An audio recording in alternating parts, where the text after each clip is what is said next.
If you get sealed in the temple, your marriage is just going to work. This is like the worst decision I've ever made. You could lose a bunch of money, you could lose custody of your kids, but losing yourself is far worse. I am now the man you thought I was when we got married. The grass is always greener on the other side. The topic of divorce in the church is super taboo. I don't know if there's anything more taboo than the topic of divorce. And I've tried to do a video on this multiple times and it hasn't worked. So I'm hoping that this will work. That we could talk through a few things that might be helpful for church members to know about divorce, to think about divorce, and like what is it like to navigate this situation? Because it's a very lonely thing. And so the first question is, divorce, is it an option for church members? Is it something that they can consider for their situations? So I will say yes, this is an option. I think that it's one that is expected to be handled with a lot of prayer and a lot of consultation. And I think Dallin H. Oaks actually spoke about this, and he had talked about divorce in April of 2007. And he talked about, this was where he said how a good marriage doesn't require like a perfect man or a perfect woman. It just requires a man and a woman committed to strive together toward perfection. And I think sometimes people take what he said in this talk out of context and they make it seem like he's saying you're supposed to stay no matter what. And I felt like in this, he was actually just saying, you know, you need to be really prayerful. You should consult with your ecclesiastical leaders. You should do everything you can to save your marriage. But he did note that there are instances where you can't. Okay, And let me pause you there. Sorry. Because you said the words, you should do everything that you can to fix your marriage. And I've heard it put another way, which is divorce should be the last option. So how true is that? I would say that's true. And I will share an experience if it's okay. So I remember when I was going through, first of all, I should note that I had reserves about getting married to begin with. And this is really important because this actually plays a role, I think, in my whole experience with divorce. Because I remember the night before my wedding, I was up all night. I didn't even sleep. I remember feeling really nervous about the choice I was about to make. And I was already pregnant with my first daughter, who like I had been dating my ex-husband like through high school, like the last 2 years of high school. And I got pregnant like the end of my senior year. We were already living together. I had to move out in the middle of my senior year. And marriage was kind of like already in the plan for us. And just the way things were working out, like I wasn't really that active in the church at the time. Like I would still kind of go to church, but I wasn't like super active in the church. And I just remember feeling when it came to this certain point in my marriage where I realized that there were some really serious abuses happening, really serious things going on with my ex-husband. And I remember going and talking to my bishop about this many, many times. I had like 4 different bishops during this short period of just trying to choose. But I remember thinking about the night before my wedding, feeling frustrated because I almost felt betrayed by God. And I know that sounds weird, but it's because I remember praying about this and feeling like I should marry him. And then when I got to this point where I was like, this is like the worst decision I've ever made, I felt like, why did I feel like I should do this? And this sent me on a spiritual journey that was very important, that I realized the Lord was in the details of my life. And I'm going to get emotional saying this, but I knew that I needed to marry him, even though it wasn't going to end right. And it was for my daughter. And I knew it was for him too. And there's a couple of experiences I'll share later that go to this. But the reason I emphasize that is because I think it's very important to include the Lord in these decisions. And I always have in every major decision in my life, including this one, even when I wasn't feeling very worthy or feeling like I was doing everything right. I always pray to the Lord and always ask for help in these things. And as I prayed about this and consulted with my bishop, there came a point where my bishop understood the gravity of the situation, and I asked for a priesthood blessing. And he counseled me to make all my decisions based on what was best for my daughter. And I remember thinking about that for a really long Yeah. time.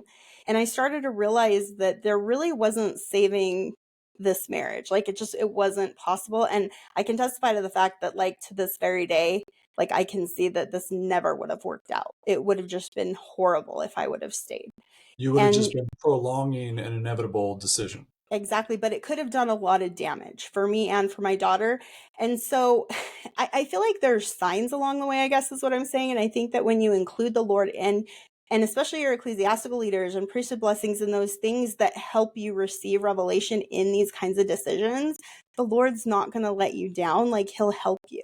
And sometimes it's hard to see in the moment why something's happening. But I think if you just hold tightly to your faith that the Lord does care about you and he loves you, he's not going to let you suffer if he can help you. And he will.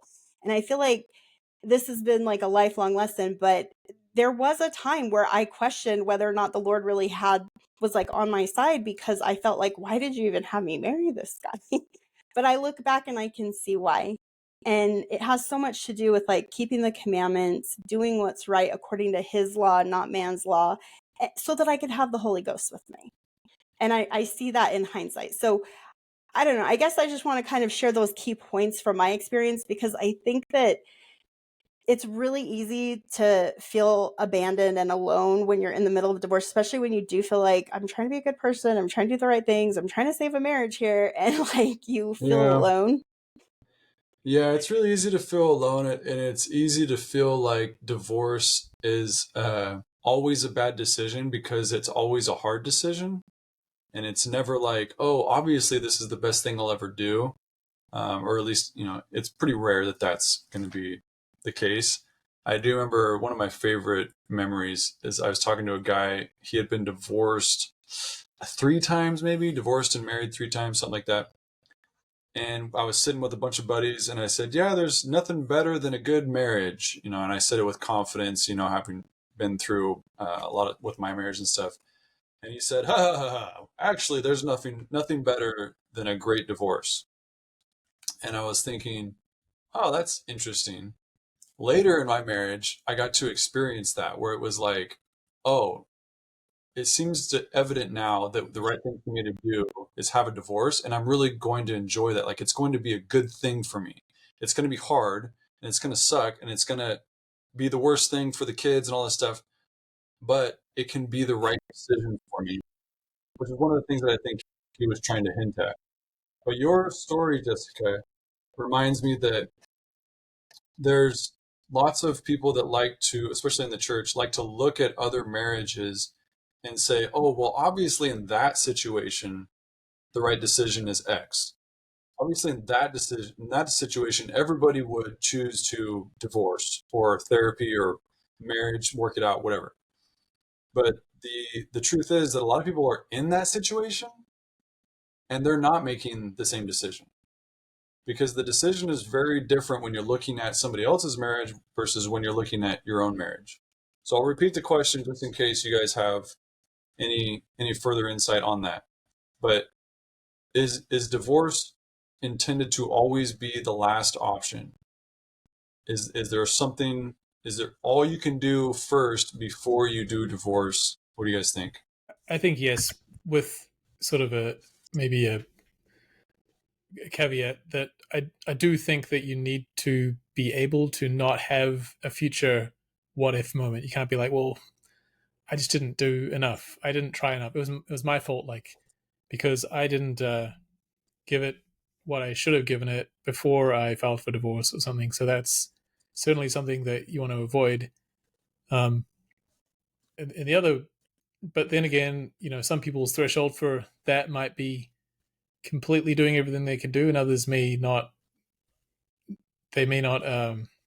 They may give up easily. So this is a really hard question for me. The whole question of like, is divorce an option, and how do I know if divorce is right for me, and is every marriage fixable? These kind of questions are like Yeah. very hard for me. I can speak more to post divorce, like what some or post the decision to divorce, like what are some good and healthy ways to act and how to navigate that. But the actual decision of divorce is just so deeply personal and it's so different for different people in different scenarios that it's extremely hard to give anything other than just general principles, at least for me. And because it's so unique, but it also, like you said, it's so hard that we can confuse being like wrong that it's hard, therefore it's wrong. But sometimes the path to happiness has a stepping stone in it that's really hard, and this could be that for somebody. I don't know. I feel Yeah. like it's very hard for me to comment on whether it's generally a good idea, though, because it's Well, so I personal. I think it's hard to comment it for good reason because you hate to be the one to encourage people to get a divorce because it is such a hard, terrible thing. Like it's very hard to have a great divorce where everybody's happy and everybody wants the same thing in the end. So one of my things when I think about divorce and the general membership of the church, one of the things that I worry about because I've seen it um, is that divorce actually isn't an option. And they won't tell you that. What they'll say is, I'm going to do everything I can before I get a divorce. But the list of things that you can do before you get a divorce is infinite. Like it's long enough that you could never get a divorce because there's always something else to do. There's always another therapist, another book, another friend, another separation, reunion. So one of the things that I've seen and that I fear for a lot of people is that they're in marriages that are deeply unhealthy, and they just refuse to get a divorce. They won't allow themselves to think about it. They will not give themselves permission to consider it an option. So I have some commentary from that Dallin H. Oaks article. It's called Divorce. It's from April 2007. He has a lot of good things to say in here. And so Dallin H. Oaks said this was part of one of those like first principles, you know, how they always like have 1, 2, 3. Well, he lists in number 1, how he talks about how we live in a world where like the whole concept of marriage is in peril and where divorce is commonplace, he says. And then he kind of explains the history of that and how he closes that section. He says, the kind of marriage required for exaltation, eternal in duration, and godlike in quality does not contemplate divorce. Now, he goes on, he says, in the temples of the Lord, couples are married for all eternity. I wasn't married for eternity, by the way. I did not get married in the temple. Hopefully my, baby in the womb kind of helps you understand that. But like, I did not have a temple marriage. I didn't have an eternal marriage. It wasn't a godlike marriage. That none of these qualities existed there.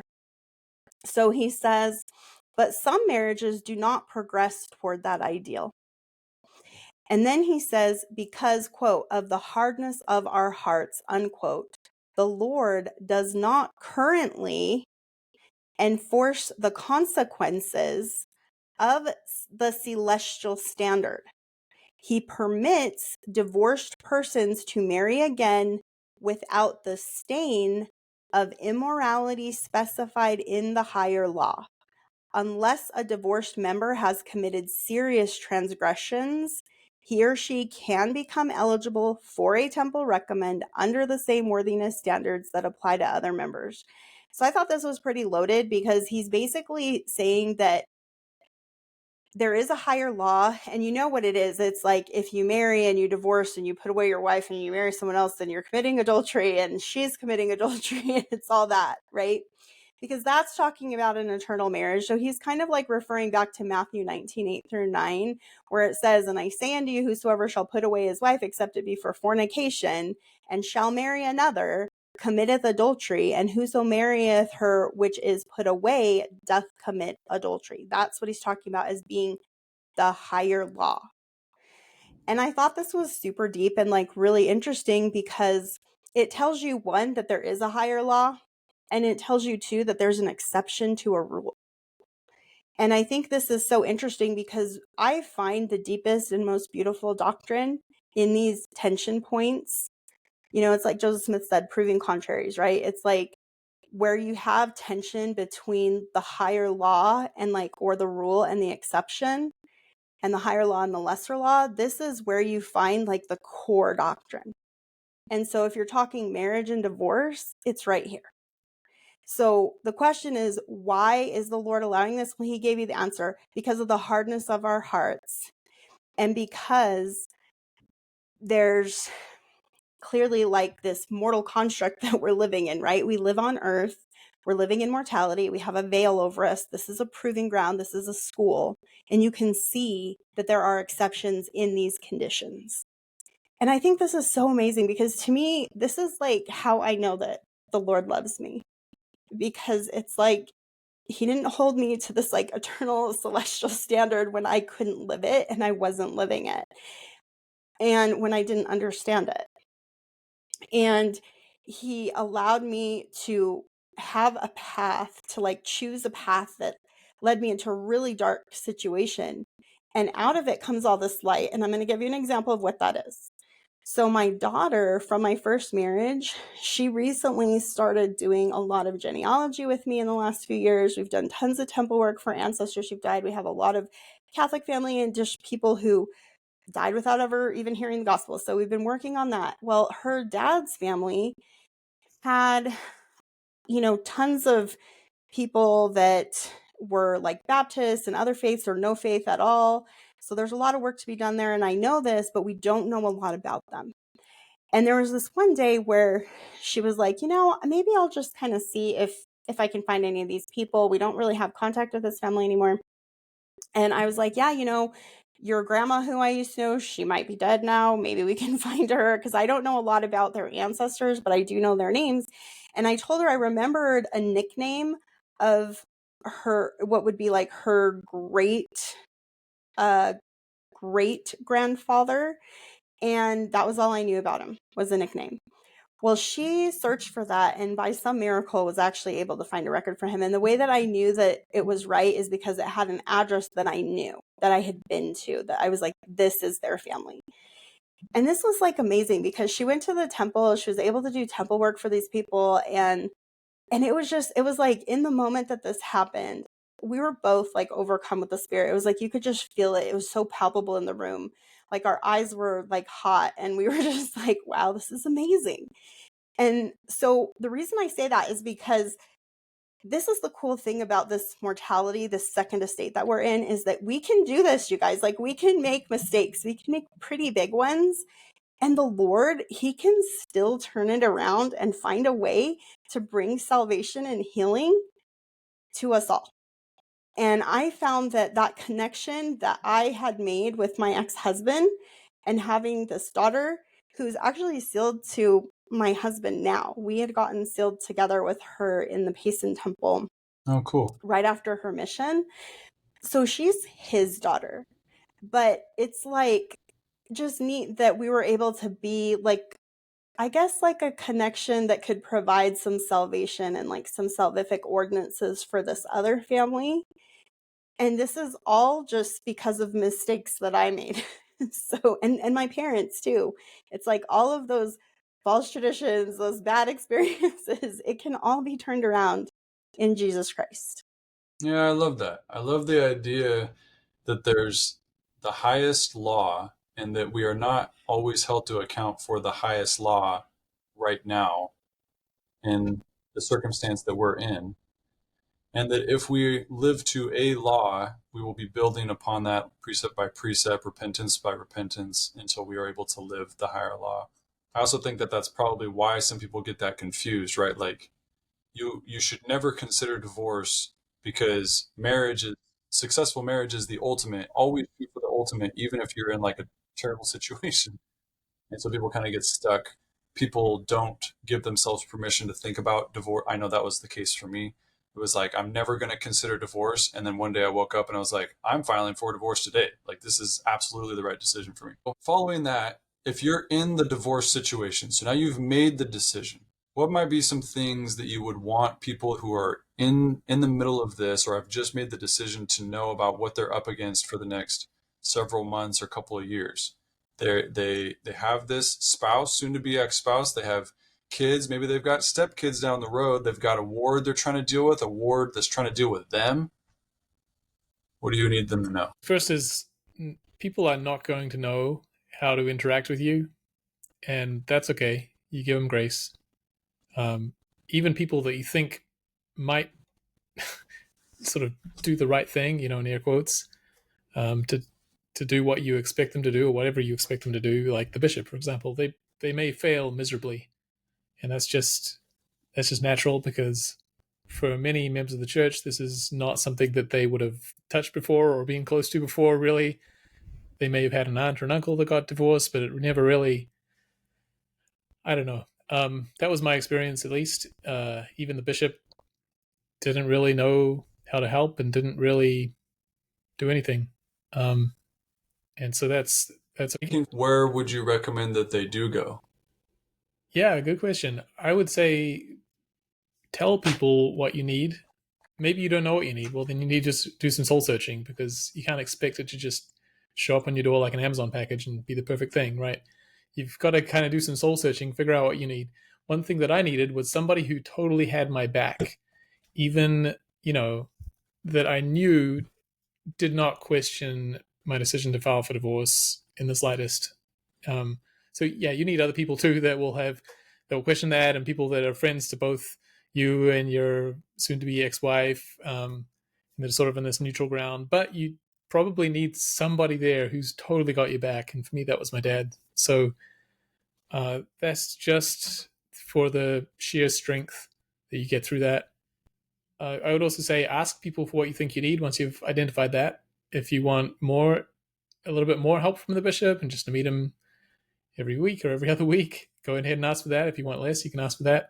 What might be some examples of things that someone who's going through a divorce might need? Some people just need to talk. I'm a talker, and so being able to just talk about all the details. Of course, you don't talk to everyone that you know and their dog, but there might be a small group of people that you'd like to just be able to talk this through, and you don't necessarily require them to try to solve it or say, oh, you should get back together, or what are you doing? Can't you just sit down on the couch and figure this out, or whatever? Yeah. So being able to just have somebody that cares enough to be able to talk about the really small itty bitty details of what you're facing, what you're frustrated with, what fear and uncertainty the future holds, and just be able to talk that through, I think is really helpful.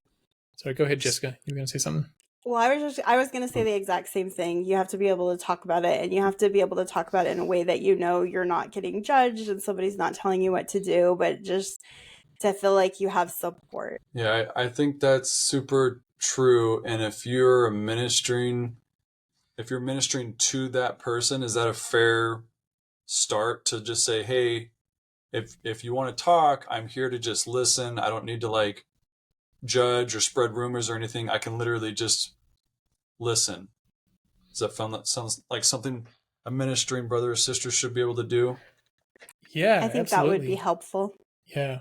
And of course, Same. some people are just naturally just not going to want to talk, and hopefully you'll be able to judge that. But I would say most people that have been through divorce, the small number of people that I know, we're talkers and we want to figure this out and analyze this. We don't want to just bottle it in and just go through it alone. So outside of like worthiness topics that would need to be brought up to the bishop, I think that this actually could be brought up to, if you feel comfortable bringing up talking with the elders quorum president. Like this would be the perfect topic for an elders quorum president, because in reality, like what would I do if somebody was seeking counsel? I would just probably talk about, or maybe talk with them, facilitate a conversation of what is that exactly the purpose of marriage, especially if I'm speaking with somebody who's been sealed. And I think that's why it's so important for bishops to be married, because they can kind of actually give that deeper understanding of, having gone through the sealing ordinance, they can have a deeper understanding of like really the purpose behind being sealed to your spouse and that covenant that you've made with God. And so whereas somebody who perhaps wouldn't really have that as a potential tool in their toolbox. That being said, I think the conversation might look slightly different for somebody that wasn't sealed, that was just a legal marriage, versus somebody who was sealed in the temple. I think that, well, hopefully, I'm hoping that you have two individuals who are at different levels of their walk, right? They're on, potentially at one point they're on different parts of the covenant path. And like Jessica was talking about, like it's two different commitments to God, I think, in those scenarios. and the understanding should be a little bit deeper with the individuals who have made additional covenants. And so I think with that, like, there are scenarios in which, like, both, well, all three of you guys have said, like, there are specific scenarios in which it's very, very unhealthy to be with a significant other, especially if they're like very abusive, like, if you're like, you feel like like your life's threatened and stuff like that. But aside from that, like, I would say, I don't know, I might ask you guys or push it back. Like, what do you guys just think like the odds are of that in most like Oh, What do you mean, the divorces? odds of what? Of that's a good like, one for me. So I know what you're asking. yeah, So I've talked about this a lot because I've known many people that have gotten divorced because of different groups that I've been in. And basically, what this conversation comes down to is how you define abuse. So, is abuse when you have a bruise? Is abuse when you feel depressed? Is abuse when you get yelled at? Is abuse when they tell you to stay in a certain place, or that you can't drive a car, or you can't spend the money? Like there's people interpret this in all kinds of different ways, and it's really hard to say that one thing is going to apply one way for every marriage. yeah, It's gonna look and feel different. You guys, Um, there's actually professionals who've spoken on this so much. And like one of the things that I learned, and this actually happened after my divorce, this was years later. So my ex-husband eventually landed himself in jail for a few years. I ended up having to literally stay at a women's shelter overnight. And when I was there, I remember feeling like I don't belong here. Like I just should not be here. And I had like a completely different like mindset than a lot of the women that I saw there. My mindset was so powerful, and I can see this in hindsight. And I actually had like a woman there who was like, I wish you would come and talk to some of these women that I'm working with and show them what you've done, because I had like a whole file box that had all of our like vital records in it. Like it was like a grab and go kind of like emergency situation. And I had learned to do this because of the kind of marriage that I was in. And these women were in a marriage that was like that, or a relationship that was like that if they weren't married. And she told me how she's always counseling them to like have these things ready to, like, if they're not ready to leave their spouse or whoever they're with, that they at least have these things ready to go, because you never know when that day will come where you need to leave and you need to do it now. And I remember feeling that way, and like nobody ever told me to do those things, but I remember feeling like the guidance of the Holy Ghost like all that time, and feeling like the Spirit was truly guiding me in a way that helped me understand the difference between the light of Christ and the Holy Ghost. Like there is a difference. And when you make covenants with Jesus Christ, he keeps his promises. And I feel like, all the things that you just said, Scott, those are all forms of abuse. They are all forms of abuse. And what they do is they change you. They change you. And they turn you into somebody that you're not. They diminish you and they put you down and they make you feel like you can never get back up again. And if you're experiencing those things on a daily basis from the person that is supposed to love you and lift you up, please stop and think about that and just go to the Lord and ask, because he'll help you know what to do. And I can testify that he will. And I think that I want to quote from the church handbook because I think this actually comes into this conversation, and it really should.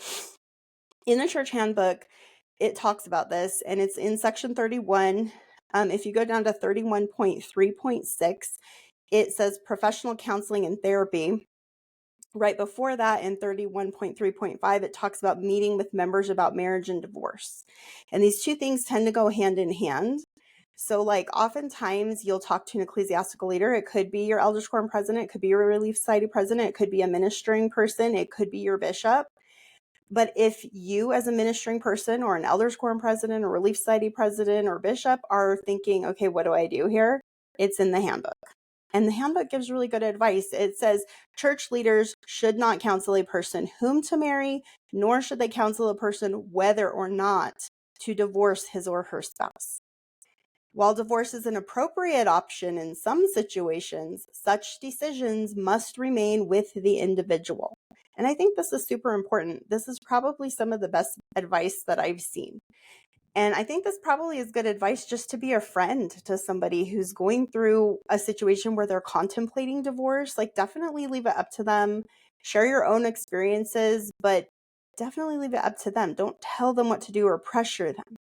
That doesn't help people make good decisions. Yeah. Like, they need to do it themselves with the Holy Ghost. And then as far as therapy and counseling, like, this is good too. And you're not going to get that from your bishop. It's not his job. It's not what he's trained in. But if he refers you out, it can be a good resource too. Maybe we could talk about that sometime, because that's an important topic too, is like, bishops are not professionals. Real professionals can actually help. Some professionals are not good. Don't go to some professionals. And how do you know the difference? How do you know which ones are good and which ones are bad? All right, Sam. Julie Hanks isn't good. Oh, she's not the I'm only just one. kidding. I'm just She's kidding. not the only. Well, I mean, once again, getting back to like what I was trying to get at, I think it kind of falls in line with like not giving somebody the yes or no on whether or not they should like go through the divorce or stick it out. It's really focusing on empowering the individual to understand what it is they should be striving towards. And so if they can, and then allowing them to make the decision. Because I think a lot of people get really confused of like, what is the purpose behind the sealing? What's the end goal? And it's like, oftentimes people get caught up in, I mean, I know I'm speaking from experience. I've gotten caught up in like, well, it'd be easier if I just did this. And once again, I understand, like, at the same time, I think that a lot of people look at other people, they look at other people's marriages and they think like, wow, that's a really successful marriage. Like, look at that family. They're just doing so great. And like, we talked about what the ward can do, or like what you can expect from the ward. In reality, though, like, the way I like to look at it, if the ward is the hospital, right? People go into the ward thinking that this hospital is free of sick people. There's just a bunch of doctors walking around looking for the sick people to treat. Yeah. But when you become a leader and you start to meet with people, you realize literally everybody is sick in the hospital. There's no doctors. No doctors anywhere. There's like one or two doctors, and it's probably not you. You're probably also a sick person on the other bed across from the other sick person. And so, but that's okay, right? Like, but I think it does give you a different perspective. That's why I'm like, guys, just go to church, fulfill your callings. Hopefully they call you to a calling and you fulfill it, because you'll start to interact with people and see like, and people are not perfect. They're not judging you. Trust me. Like, that was one of the things that I would always bring to my ward, and perhaps maybe my ward's different. Of course, some people have seems like some very judgmental wards. But yeah, I just realized over time, like, no one's judging me. They got their own problems that they're dealing with. And I'm going to deal with my problems. And actually, a lot of people want to just talk, and like bounce ideas off of each other. But I think as an elders quorum president, or as a ministering brother, or somebody who's just a friend with somebody else in the ward, like, re-emphasizing like, okay, well, what are you doing to make the marriage more successful? Like, are you repenting? Are you actually getting in your scriptures yourself? Are you like just focusing in on this thing that's like, it's now becoming your identity? Like, I'm so focused on like how horrible this thing is. Well, it's probably going to be horrible if that's all you're focusing on. It's kind of like that cynical outlook on things. But and that would be, I think, for people that are kind of like in what I was in at one point, where I just kind of judged where I was at based off of other people. And I got to a point where it's like, well, I need to do a lot of self-reflection, because I think I need to improve significantly my walk with Christ before I start, it's almost like I got to get that really big, was it beam or mote out of my eye? Yeah. The big splinter out of my eye. Before. I can speak a little to that as well. In terms of the person getting divorced, once the decision's been made, that would be one of my biggest pieces of advice: is don't lose your faith. In fact, hopefully this will become an opportunity for that faith to grow. Like you were talking about there, Sam. I feel like once you're deep down in a hole, all you can see is the dirt around you. But so it's not easy. But I think that's critical to just not get so self obsessed with navel gazing that you forget about the bigger picture of you're still a valuable person. You're still trying to progress and improve over time, and needing to be able to hold on to that faith. And that takes a lot of work. And then also don't lose yourself. So this takes more of a, my advice here is more like prosaic, for lack of a better word, is just to do things that you enjoy, because you need to be healthy. And so you need to go exercise. You need to have fun, go out to eat a burger with friends. You need to, I don't know, pick up a new hobby. If you need to fill your nights instead of scrolling on your phone, maybe you want to pick up painting or something that you've always wanted to do, pick a new instrument, whatever it may be. Just like, don't lose yourself. First, don't lose your faith. And second, don't lose yourself in this thing. I think that's the worst thing you can lose. You could lose a bunch of money. You could lose custody of your kids. These are terrible things, but losing yourself is far worse than either of those two things, I think.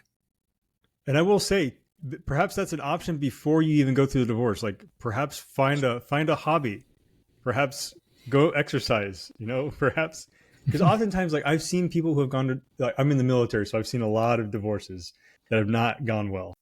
And oftentimes I always scratch my head because I'm like, the individual who goes through the divorce ends up flipping their life around and becoming this person that, if they would have probably have just done that earlier, and I'm talking about the men, of course, it's like, had you, started caring about your kids and like exercising and, coming home on time and all this stuff, like perhaps it wouldn't have gone for a divorce, but they're willing to change now that the divorce has happened. And it's always been really interesting to me, but it's good to see, because I'm like, well, perhaps proactively, I just slowly make those changes. And, I've become the person that, is I don't want to say worthy, because that's such a incorrect word to say.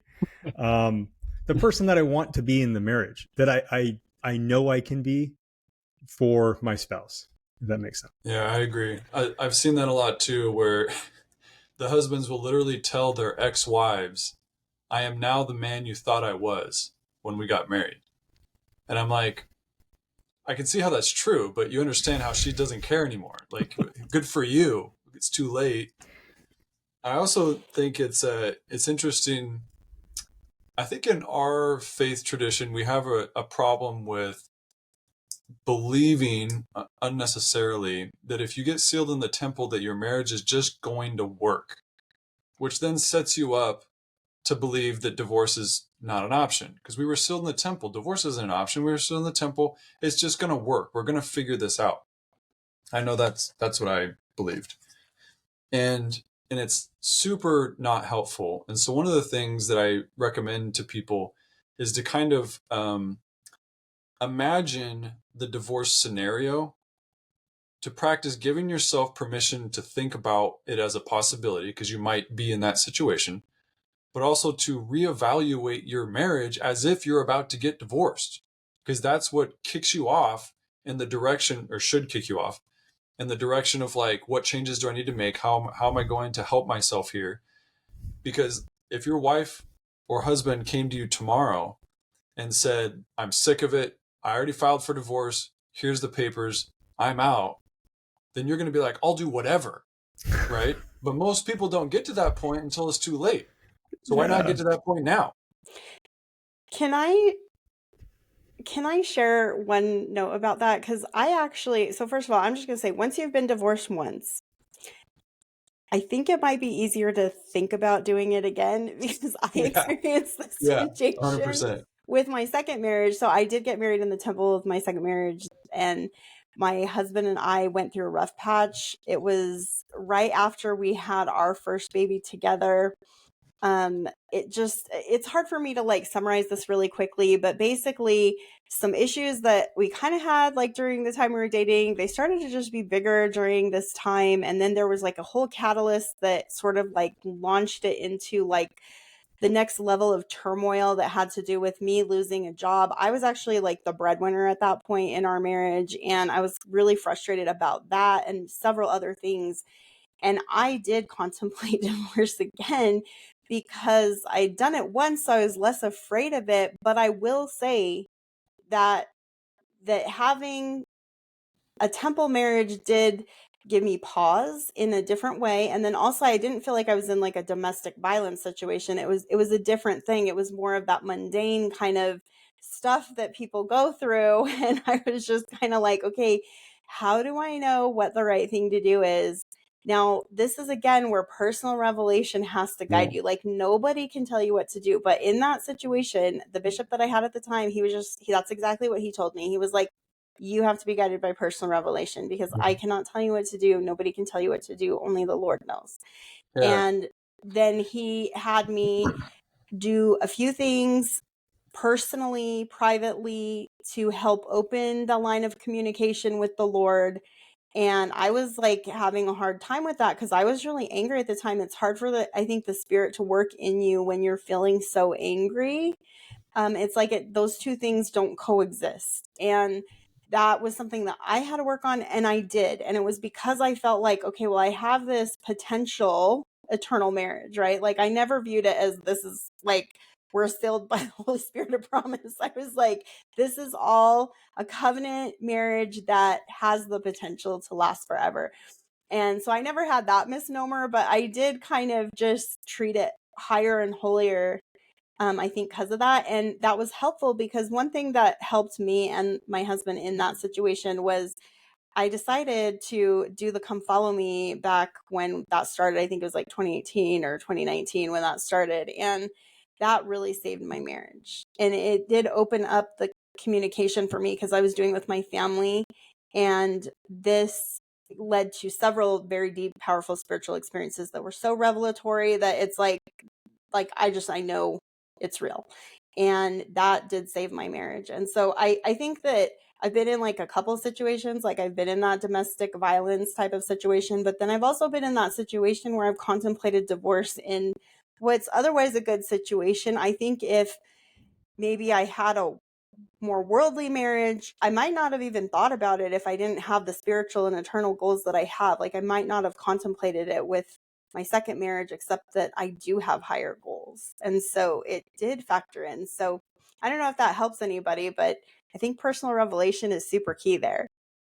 Well, yeah, we got to keep coming back to personal revelation. If you're a bishop listening to this and you're thinking about giving advice to a married couple about divorce or whatever, just know that you don't know everything.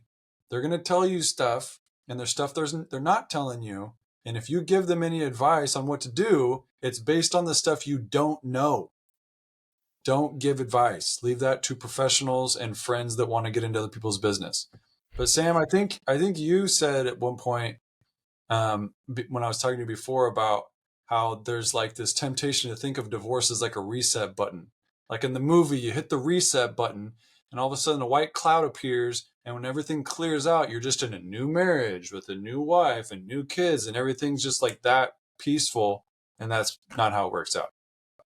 Yeah, I mean, the saying is the grass is always greener on the other side. But that's always the biggest lie. And I think that's the thing that Satan wants you to think. It's like, okay, well, if I just end this thing that otherwise, like Jessica was saying, otherwise would be just harmless, then, well, it's going to be better over here. Yeah. But in reality, in reality, it actually could be better. I mean, that's obviously a possibility. I'm not going to say it's not. But there's also the possibility that the thing that you have is the better thing for you eternally, right? So that's another way of thinking about it as well. It's like, what is the purpose of us being here? Is it to have the perfect marriage that, is free of any issues, and we all just skate through this life all hunky dory and it's all good, and we make it back? Or is it to struggle together and build up each other, right? So perhaps I'm the strong one now. Like I had a bishop, like one of the more influential bishops in my like reactivation, and he, as I got to know him as an individual, what I came to find out was that he himself had periods of inactivity, albeit probably not as long, but where his wife had to help him like remain somewhat active, and then vice versa, where his wife had periods of like slightly inactive where her husband had to help her remain active. And so like, perhaps now is my season, and a couple of years from now perhaps it won't be my season and I'll need that support, and perhaps I will have it then, right? And so, but in the meantime, I need to be doing everything that I can do to ensure that, so I'm not sealed in the temple, of course, but I have been through plenty of proxy sealings and heard the promises and heard the covenants that are being made. And I know that if I apply those now in anticipation, I'm only making a better scenario, not only for myself, but for my family, and then also for my spouse. So like, Yeah. the advice I would give for people that aren't currently sealed, treat your marriage as if you're sealed right now. Treat it as if you're sealed. Apply those covenants to your life, because it's only going to shape you into a more confident individual in your relationship and what you believe in. But it's also going to obviously build a better relationship with God. And then you're going to give a better example for your wife. I love that. That's a great place to end. This is a huge topic. We're just scratching the surface, and I feel like we could do like subtopics for days on this because there's so much. Yeah, But I absolutely. hope that people in the church in general are give themselves permission to kind of think about this and talk about it a little bit more, and explore it, because I think it being a taboo topic is not helping anybody. So that was kind of the goal today. Any last thoughts? We're going to check out here. I like what Sam said. I second that. I think if you treat your marriage, no matter where you're at in it, like a celestial marriage, that's pretty much the goal. Like, just strive for it and let the Lord lead you. I love that Sam brought in that he's going to the temple and attending it, because I feel like President Nelson keeps telling us to go to the temple and be there a lot, and maybe there's a reason for that, and maybe it can save our marriages too. Yeah. No, there's miracles in the temple for sure. I like that Sam, you said confidence, because it reminds me of President Nelson when you're talking about confidence before God. And I had that thought when I was doing the divorce marriage stuff here, is that like, if I walk up to the Lord, am I confident? But if I present to him my marriage, do I have confidence to present my marriage to God? And that goes two ways. Either I'm presenting my spouse like this is something that I'm proud of, or I'm presenting how I get treated by my spouse. Is it okay with God that I'm treated this way by my spouse? So there's lots of really cool things to think about there as well. The That's only awesome. question we didn't touch on is what we do after divorce. I guess we kind of touched on it, but like, how exactly would you rebuild your life and relationships after a divorce? So we're out of time. We'll talk about that next time.